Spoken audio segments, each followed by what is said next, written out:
Hello दोस्तों, welcome back to my YouTube channel. This is Sunil Soni के मोकड़ी लौंडा। और आज की वीडियो में हम लोग जाने वाले हैं सेलुलर जेल और वहाँ देखेंगे नाइट एंड साउंड शो। तो उसी दिन की वीडियो है जिस दिन मैं सेलुलर जेल गया था, अंदर का जो देखा था उसी दिन की ये भी वीडियो है। उसमें टिकट हम लोग का प्री बुक नहीं था क्योंकि उसमें प्री बुक नहीं चल रहा था, जैसा मैंने बताया था वीडियो में, क्योंकि कुछ टेक्निकल रीज़न थे जिसकी वजह से अभी तक बंद था साउंड शो। तो आज ही स्टार्ट किया गया है, तो तुरंत बुकिंग स्टार्ट की गई। हम लोग वहीं पे थे, बस 4-4:30 बजे के आसपास बुकिंग स्टार्ट की गई। तो फिर हम लोग ने ऑनलाइन बुक कर दिया। 600 रुपये पड़ा 2 लोगों का, 300 रुपये पर हेड। तो फिर टिकट बुक करके तुरंत हम लोग ने देख लिया। तो आपको पूरा दिखाते हैं लाइट एंड साउंड शो। तो फिर चलिए वीडियो स्टार्ट करते हैं और देखते हैं लाइट एंड साउंड शो।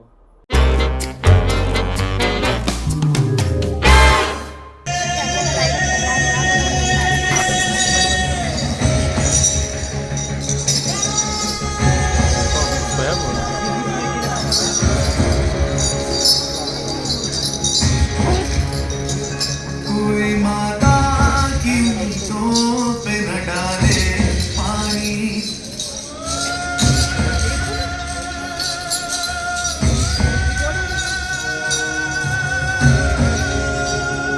कोई माता की ऊँटों पे न डाले पानी। जिंदगी भर तो हमें भेज के डाले पानी, जिंदगी भर तो हमें भेज के डाले पानी।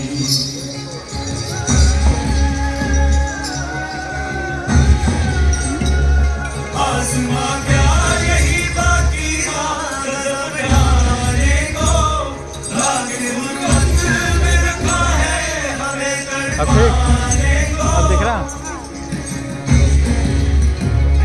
आसमां क्या यही बाकी था गजब ढाने को, लागे गुर्बत में रखा है हमें तड़पाने को।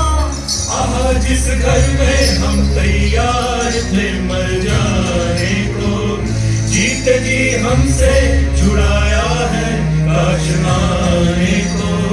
जिंदगी भर तो हमें भेज के काले पानी, जिंदगी भर तो हमें भेज के काले पानी।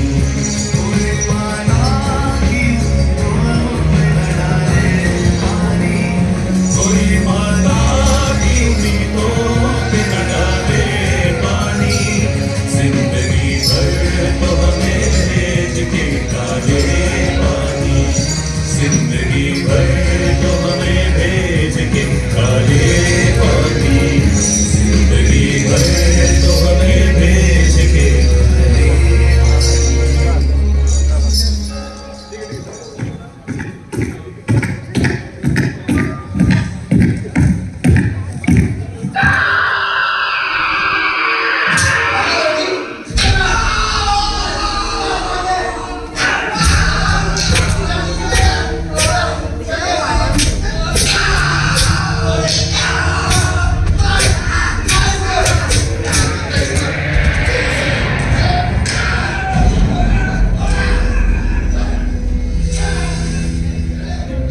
अब भी मौजूद है जुल्मों की निशानी लोगों, दरो दीवार पे लिखी है कहानी लोगों। कहां से शुरू करूं ये कहानी? जुल्म सितम की ये दास्तां, आजादी के परवानों की वीरता और त्याग की गाथा।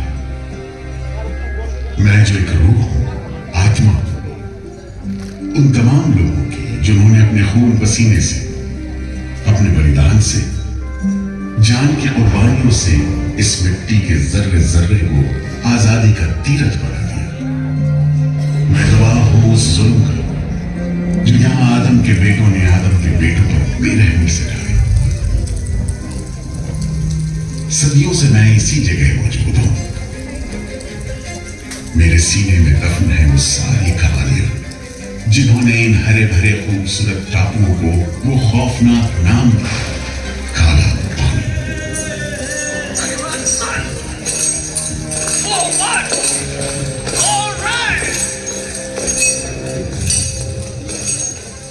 तो वहीं से शुरू करते, उसी हरियाली से जो कैद करने वालों के जुल्म और कैदियों के खून पसीने से बेदाग थे।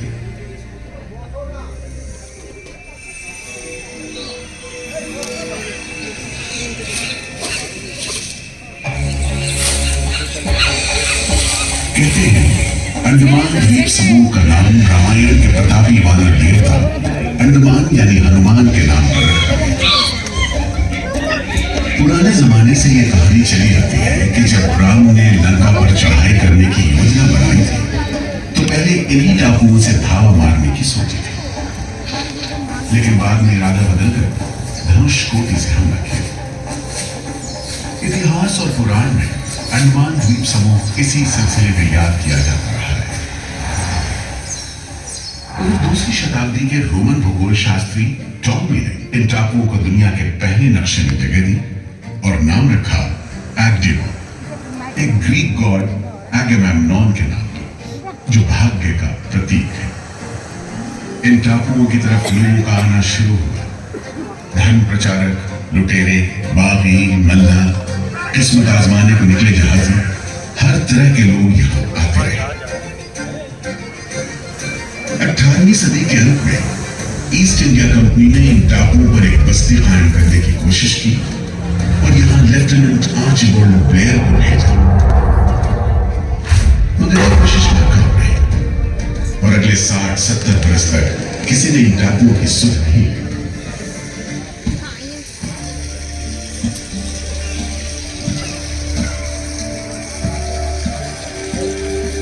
देखो ना,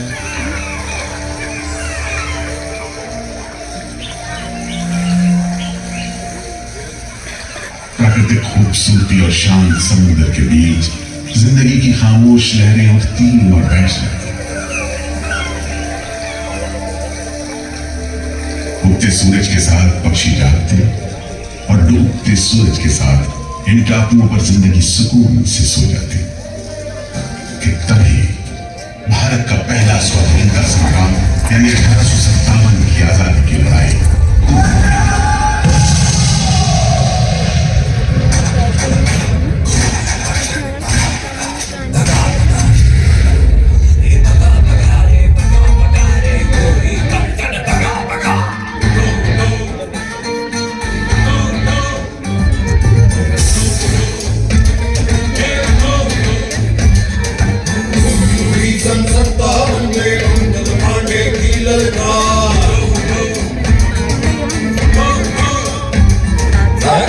भीषण 57 में मंगल पांडे की ललकार।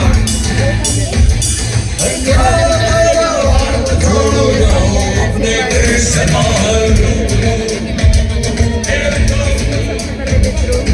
रानी झांसी तात्या तोपे, रानी झांसी तात्या तोपे, राजी दिल्ली दरबार। उठो उठो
जल्द ही बगावत की लपटों की तपिश शांत पड़े अंडमान द्वीप समूह पर पड़ने वाली थी।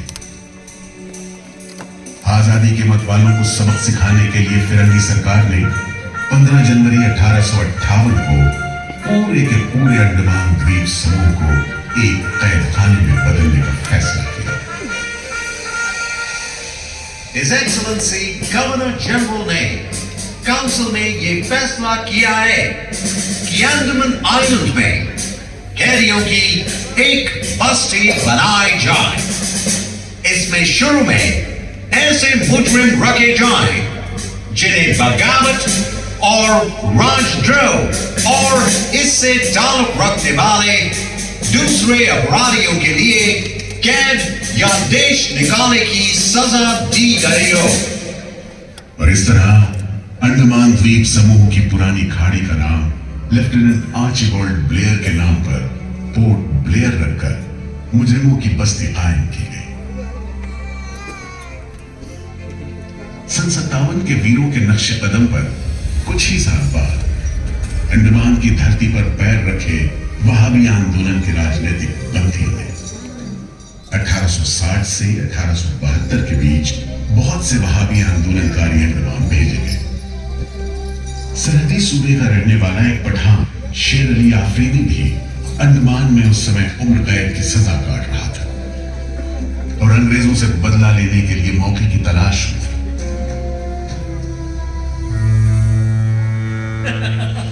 क्यों है शेर अली, तुम इस भीड़ भाड़ में कैसे? ओए, हम सुना है फिरंगी का लाट साहब इधर आता है। हम भी देखने आया है जुल्म करने वाले का सरदार कैसा दिखता है।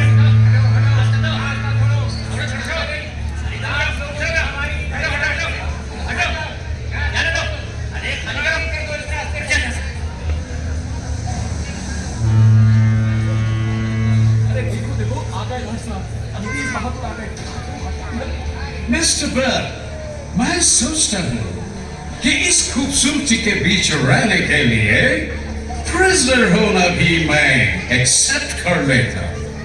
Yes, indeed. Just look how beautiful this place is. ये प्रिजनर लोग इस खूबसूरती को नहीं देखते, वरना इस टापू को प्रिजन नहीं स्वर्ग समझते। यस सर, आप ठीक कहते हैं। इधर आइए प्लीज। हम तुमको खत्म करने का फिरंगी जालिम औरतियों के साथ हैवानी सलूक हम बर्दाश्त नहीं करेंगे।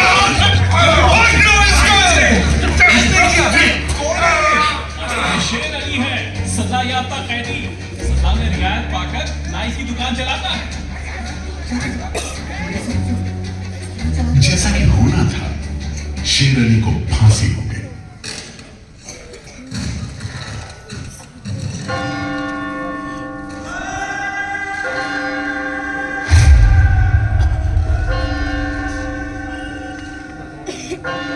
शायद इसी घटना का असर था कि ब्रिटिश सरकार ने कैदियों के साथ और भी कड़ाई बरतने के बारे में गंभीरता से सोचना शुरू किया। नतीजे के तौर पर सन 1896 में पोर्ट ब्लेयर की खौफनाक सेलुलर जेल का काम चीफ कमिश्नर केविन और इंजीनियर मैक्विन की निगरानी में शुरू हुआ। यूरेनस मैक्विन, आपकी जांच पूरी हो गई? यस सर, हमने पूरा टापू का मुआयना कर लिया है। तो आपके हिसाब से जेल कहाँ बनेगी? मेरा राय में जेल इसी जगह बने तो अच्छा रहेगा सर। इस पहाड़ी पर?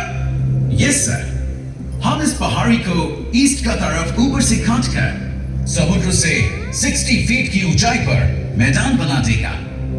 इससे दो फायदा होगा, जेल के लिए जगह निकलेगा और पहाड़ी खाद में से जो मिट्टी निकलेगा उससे हम नीचे का दलदल को भरकर ऑफिसर्स के लिए टेनिस एंड क्रिकेट खेलने का मैदान, इवन जिमखाना क्लब भी बना सकता सर। तय हुआ कि 5 लाख रुपए की लागत से पोर्ट ब्लेयर की इस पहाड़ी पर जेल बनेगा। फौरन कारीगरों के अलावा 600 कैदियों को काम पर लगा दिया गया। इस जेल में एक वक्त में 700 कैदियों को बंद रखा जा सकता है। योजना के अनुसार जेल के बीचों बीच एक मीनार बनाई जाती थी, जिसकी 7 दिशाओं में 7 खंड किसी सितारे की भुजाओं की तरह निकले होंगे। 3 मंजिलें बनाई जानी थी और 7 खंड में कुल मिलाकर 698 कोठरियों का निर्माण होना था। ईंटों की ढुलाई के लिए ट्रेन की 5 मील लंबी पटरी बिछाई गई। इमारत बनाने के लिए ढेर सारे सामान बर्मा से मंगवाए गए। जेल को बनाने में कोई 3 करोड़ ईंटें इस्तेमाल की गई। इंसानी खून पसीने की तो कोई गिनती ही नहीं।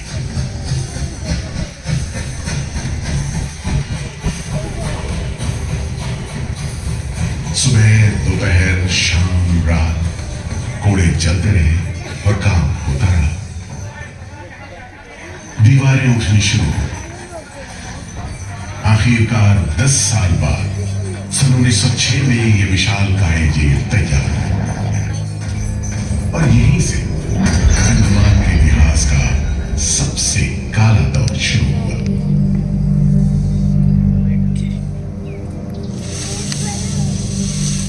हाँ, सच कहते हो। आज भी उस दौर को याद करके झुरझुरी सी हो जाती है। मैं पुराना पीपल का पेड़ जेल खाना बनने के इस लंबे अरसे में हर रोज अपनी जान की खैर मनाता रहा, क्योंकि इस पहाड़ी पर उगे हुए घने जंगल साफ करने के दौरान बहुत से लोग थे जिनका ख्याल था कि मुझे भी और पेड़ों की तरह काट गिराया जाना चाहिए, लेकिन मैं बच निकला। मेरी किस्मत में शायद खड़ा रहकर इस जेल में होने वाली यातनाएं देखना लिखा था। हर एक कैदी जेल के फाटक के भीतर आकर मेरी डालियों के नीचे से ही निकला है।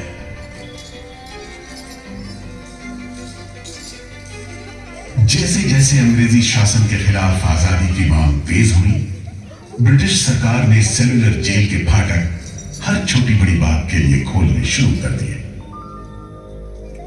किसी ने पर्चा निकाला तो अंडमान जेल, किसी ने लेख लिखा तो अंडमान जेल। लेकिन जब आजादी की लौ दिल में जल रही हो तो लोगों को कब तक रोका जा सकता है? 20वीं सदी शुरू होते होते फिरंगी सरकार के खिलाफ जंग में तेजी आ गई। अलीपुर षड्यंत्र कांड, चटगांव डकैती कांड, काकोरी कांड, लाहौरी बम कांड, मुपला विद्रोह, नासिक षड्यंत्र, कितने मामले गिनवाए, ये सूची लंबी है। लिहाजा एक नए किस्म के अभियुक्तों ने अंडमान की सेल्युलर जेल में कदम रखा। ये नई किस्म थी क्रांतिकारियों की। क्या शानदार लोग थे। मस्ती में झूमते, गीत गाते जेल में कदम रख रहे थे, मानो जेल नहीं मंदिर जा रहे हो। आजादी के ये परवाने देश के कोने कोने से आए थे। सरफरोशी की तमन्ना अब हमारे दिल में है, देखना है जोर कितना बाजुए कातिल में है। वक्त आने दे, बता देंगे तुझे आसमां, हम अभी से क्या बताएं, क्या हमारे दिल में है। सोहन सिंह भकला हाजिर। मोतीलाल वर्मा हाजिर। पंडित परमानंद शास्त्री हाजिर है। बटुकेश्वर दत्त हाजिर। सचेंद्र नाथ सान्याल हाजिर। उल्लासकर दत्त हाजिर। पृथ्वी सिंह आजाद, पृथ्वी सिंह आजाद हाजिर। हर आदमी के दिल में स्वाधीनता की लौ जल रही थी। इस जोत को बुझाने का काम ब्रिटिश सरकार ने जिस अफसर को सौंपा वो था सेल्युलर जेल का जेलर डेविड बेरी। जमादार। जी हुजूर। जी हुजूर। नया कैदी लोग आया? जी सरकार, सभी लाइन से खड़े हैं। ठीक है, सुनो, इनसे कह दो कि इस जगह पर हम शेर को पालतू बनाता है। तुम जेल का दीवार देखता है, जानता है इसको इतना नीचे क्यों बनाया? इधर से कोई भागने को नहीं सकता। यह सब तरफ 1000 माइल्स तक पानी है और ऊपर खुदा है, और तुम हमको देखता है? हम इधर का खुदा है, डेविड पेरी। Get it? इस तरह कैदियों से ठस भरी जेल की गंदी सीलन भरी बदबूदार हवा में कैदियों का बंदी जीवन शुरू होता है। बेड़ियों की आवाज, वार्डनों की गाली गलौज और मार खाते कैदियों की चीख पुकार से गूंजते कोठरियों का दम घुटता माहौल खड़े से खड़े इंसान को तोड़ने के लिए काफी था।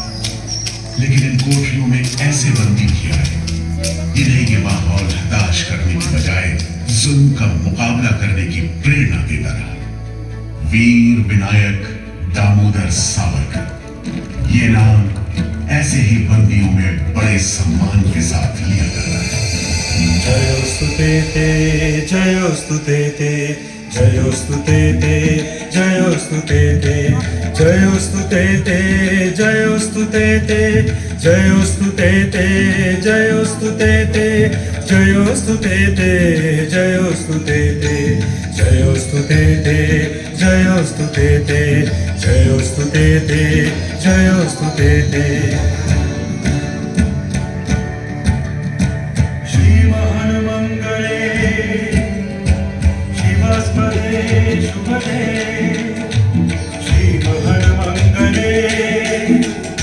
शिवास्पदे शुभदे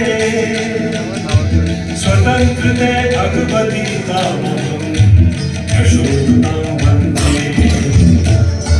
जयोस्तुते ते जयोस्तुते ते जयोस्तुते ते जयोस्तुते ते।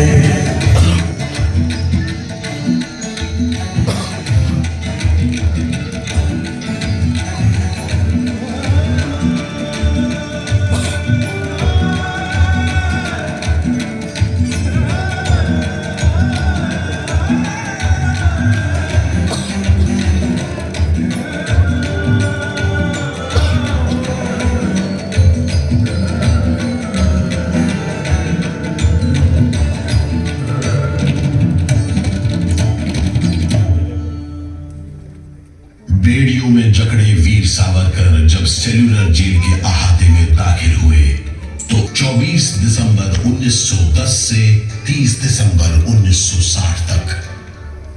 विल सावरकर, तुमको 2 बार का उम्र कैद का सजा मिला है।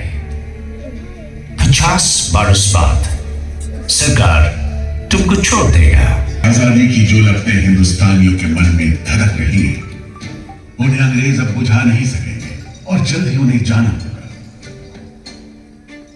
इसी प्रबल विश्वास के बल पर सावरकर 10 बरस लंबा अरसा सेल्यूलर जेल की एक ही कोठरी में रह सके।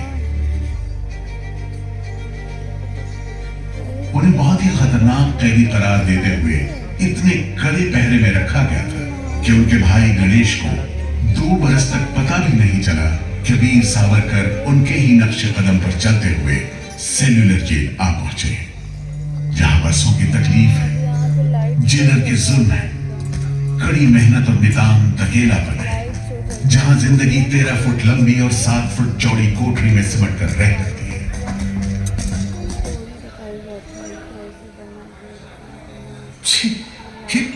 ये कैसा रद्दी खाना है? चावल में कंकड़ है, सब्जी में रेत है और दाल में कीड़े। खाना क्या है? घास फूस है। बर्तन भी देखो कैसे टूटे फूटे, जंग से लाल और तेल से जुड़े हुए। सबसे ज्यादा कमी तो पानी की है। आज सुबह जब मैंने पानी मांगा, जमादार बोला दिन में 2 बार मिलेगा बस। अरे पीने लायक होता तो बात कमाए, इतनी बास मारता है कि नाक बंद करके पीना पड़ता है। इस खाने को कैसे खा सकते हैं? कैदियों को गाली देना या पीटना मामूली बात थी, चाहे वो खा रहे हों या काम कर रहे हों। और काम न सिर्फ मुश्किल था बल्कि उसका कोटा भी तय था। 7 में से 4 खंडों की कोठरियों में तेल निकालने के उपकरण लगे थे।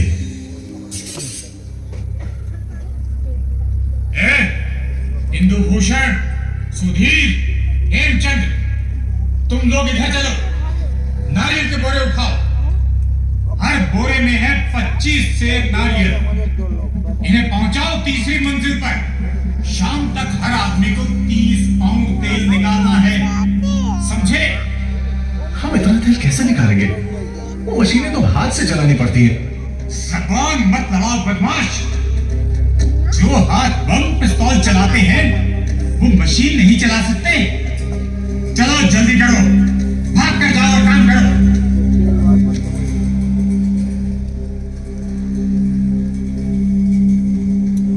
मेरा बात ध्यान से सुनो। जी हुजूर।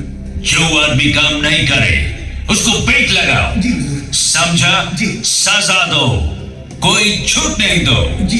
कोटा पूरा कराओ। जी। लेकिन तमाम मारपीट और गाली गलौज के बावजूद यदि कैदी काम पूरा न कर पाते, तब जो सजा मिलती वो किसी की भी हिम्मत तोड़ने के लिए काफी थी। जमादार जी हुजूर। इसको 2 दिन तक टाट का वर्दी पहना। कल से इसका खाना बंद। जी। सिर्फ 2 कप कंजी दो। जी हुजूर। ये पहला बार काम नहीं पूरा किया। जी। इस वास्ते इसको 1 हफ्ता हथकड़ी में रखो। जी हुजूर। ये बागी का बच्चा है, इसको बेड़ी डालो। इसको भी बेड़ी डालो 6 महीने तक। जी हुजूर। तुम अब तक 5 बार काम का कोटा पूरा नहीं किया, हम तुमको इस बदमाशी का मजा चखाएगा। जमादार जी हुजूर। इसको तन्हाई में रखो। जी। Solitary confinement. जी। कोठरी में काम दो। जी। और इसको पेट लगाओ। और मारो, और मारो। नारे बोलेगा। बोल नारे। बोल। बोल नारे। बोल। बोल नारे। जितनी ताकत है बोल नारे।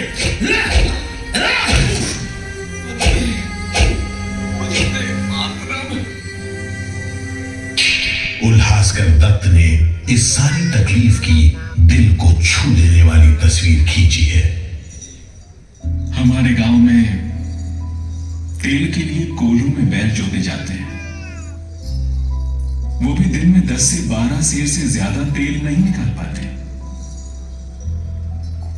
जेल में मुझे 2 और कैदियों के साथ बैल की जगह जोत दिया जाता था और हमें शाम तक 1 मन नारियल का तेल निकालने का काम सौंपा जाता।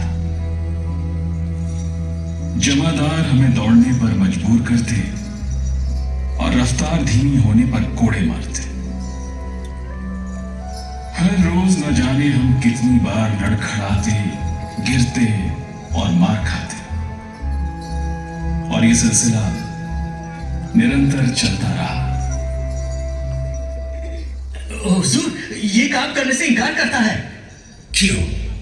क्यों काम नहीं करेगा? जैसा बर्ताव ये जमादार करते हैं उसमें मैं काम नहीं करूंगा। मारपीट और सजा का नतीजा ये हुआ कि उल्हासकर ने 7 दिन के बाद खाना पीना और बात करना भी बंद कर दिया।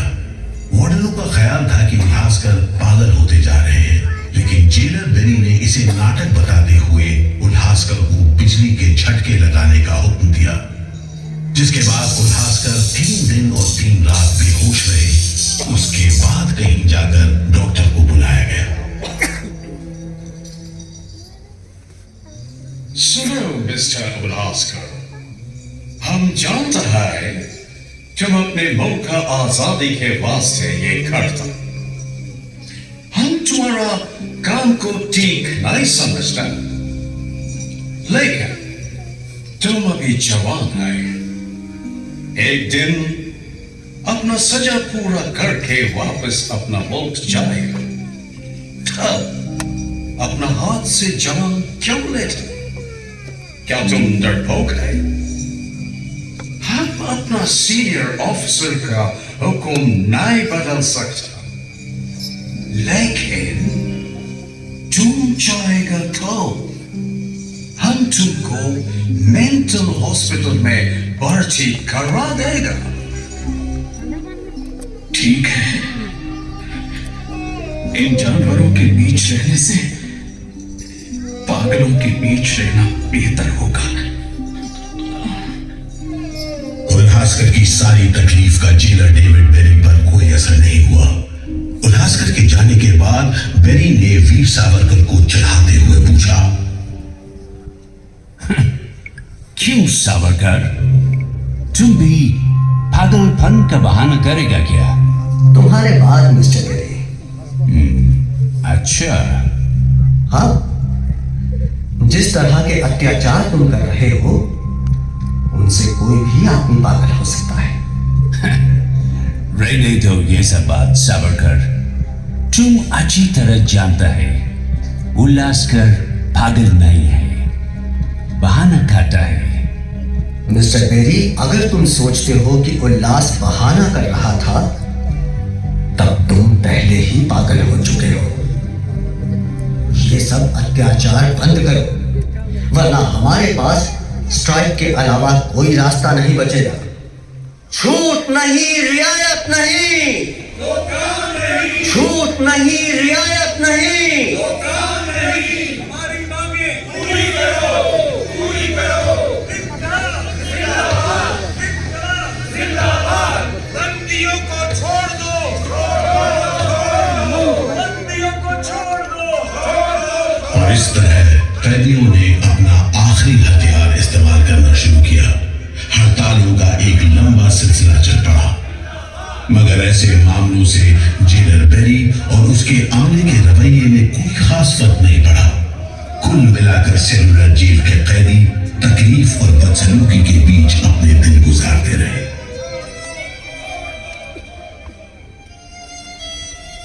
मगर एक सुख का स्मरण ना करना नाइंसाफी होगी।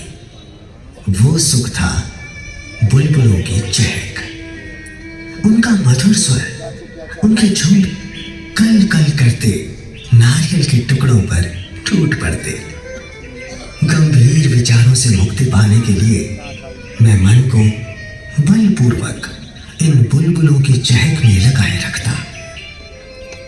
मैं अपनी भाषा उन्हें सिखाने में असमर्थ था।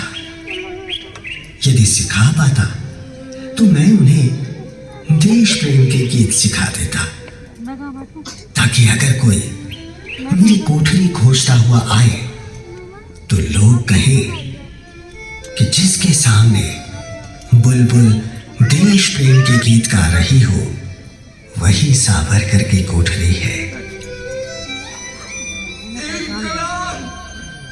एक बार में 3 कैदियों को फांसी पर लटका दिया जाता।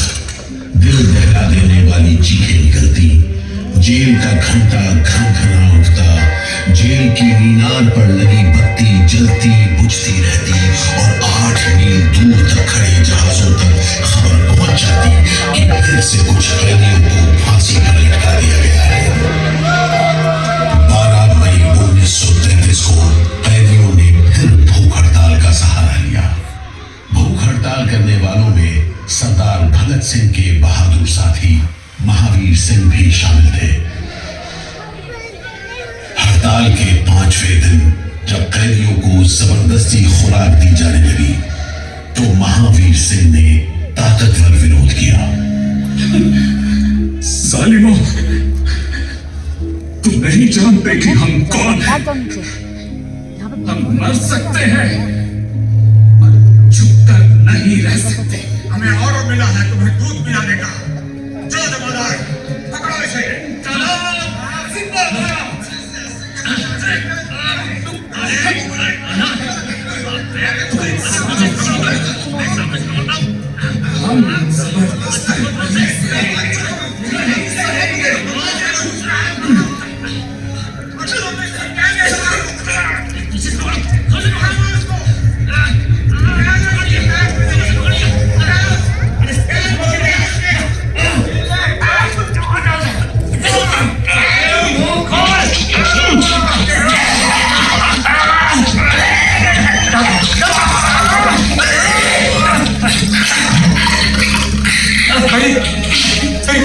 क्या हो गया? अरे ये तो अरे अब क्या करें? अरे इसकी तो आंखें उलट गई। अरे इसकी तो आंखें उलट गई है। अब क्या करें? लगता है दूध इसके फेफड़ों में चला गया है। क्या हो? नली निकालो, जल्दी करो, जल्दी। इसकी तो सांस बंद हो गई। अब क्या होगा? होगा क्या? लाश को गुपचुप ठिकाने लगा दो, किसी को कानो कान खबर ना हो। मैं तो कहता हूँ साहब, इसकी लाश को बोरे में डालकर पत्थर से बांधकर समंदर में बहा दीजिए। कैसा? ऐसा ही करो, झटपट ले जाओ उसे, झटपट ले जाओ। लेकिन ये खबर छिपी नहीं रह सकी। जब लोगों को पता चला तो देश भर में विरोध की भीषण लहर फैल गई।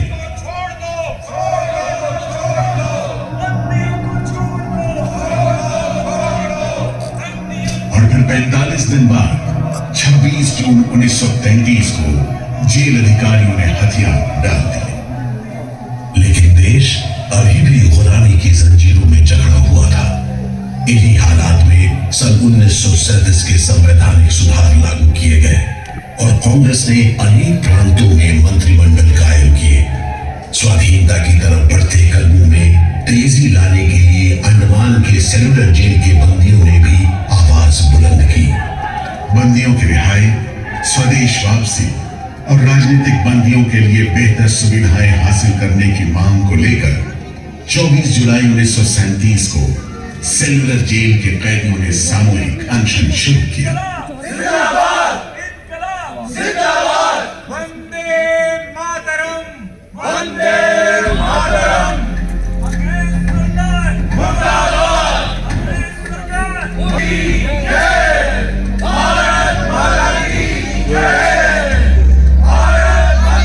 इस भूख हड़ताल का असर पूरे देश पर पड़ा।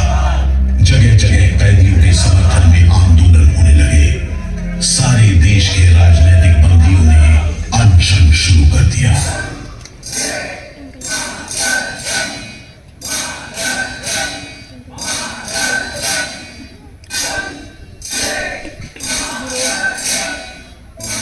गुरुदेव रविंद्रनाथ ठाकुर और कांग्रेस की कार्यकारिणी की तरफ से जवाहरलाल नेहरू ने कैदियों से भूख हड़ताल समाप्त करने की अपील की और 28 अगस्त 1937 को गांधी जी ने सेलुलर जेल के बंदियों को तार से संदेश भेजा।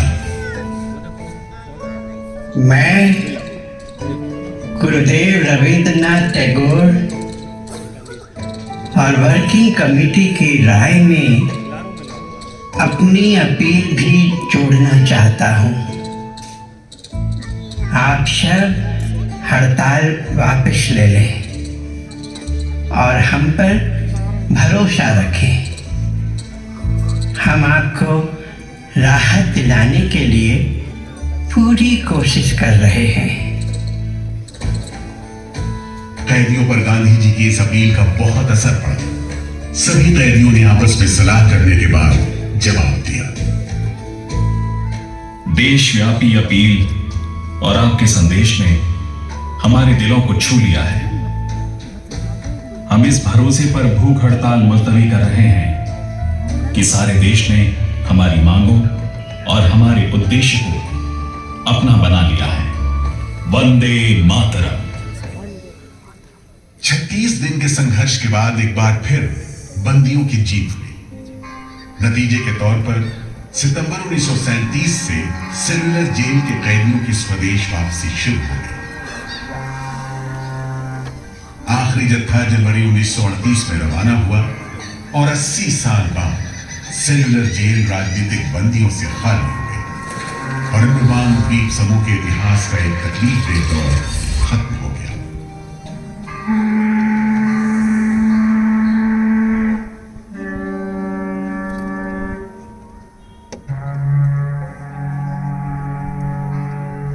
मगर एक और जालिम दौर शुरू होने वाला था। 1939 में दूसरा विश्व युद्ध शुरू हुआ और 1942 में जापानियों ने अंडमान पर कब्जा कर लिया।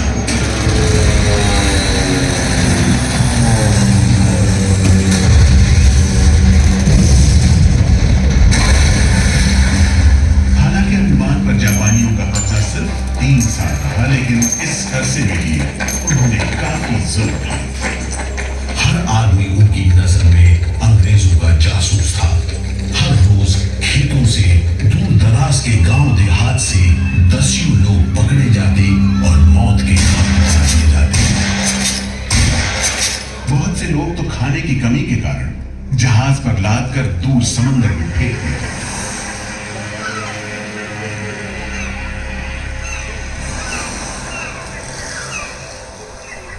इसी दौरान नेताजी सुभाष चंद्र बोस अंडमान आए और जेल का मुआयना भी किया, मगर जापानी उन्हें जेल के उन हिस्सों में नहीं ले गए जहां वो सैकड़ों कैदियों को जासूस करार देकर तकलीफें पहुंचाते थे।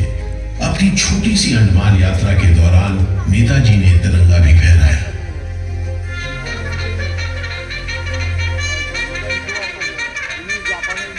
अगस्त 1945 में दूसरा महायुद्ध समाप्त हुआ और 3 साल 6 महीने 15 दिन के कब्जे के बाद अक्टूबर 1945 में अंडमान की जापानी छावनी ने अंग्रेजों के आगे हथियार डाल दिए।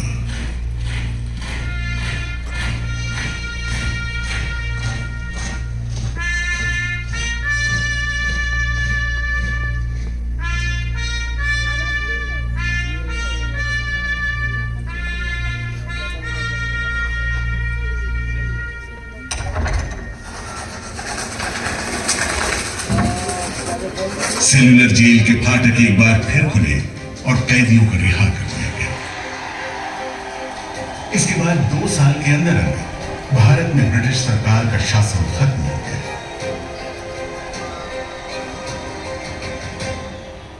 अंडमान द्वीप समूह अब काला पानी के खौफनाक नाम से नहीं जाना जाता, लेकिन ये सारी तकलीफें जो आजादी के प्रेमियों ने यहां झेली, वो सारी कुर्बानियां जो देशभक्त वीरों ने यहां दी, आज भी देशवासियों के दिलो दिमाग पर छपी हुई है।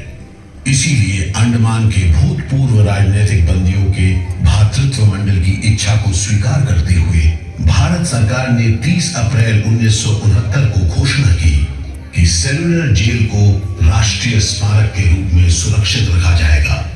भारत की आजादी के दीवानों ने जो अमानवीय यातनाएं इस कारागार में सही, ताकि भारतवर्ष आजादी की उन्मुक्त हवाओं में सांस ले सके, उन बलिदानों को आने वाली पीढ़ियां भूल नहीं पाएंगी।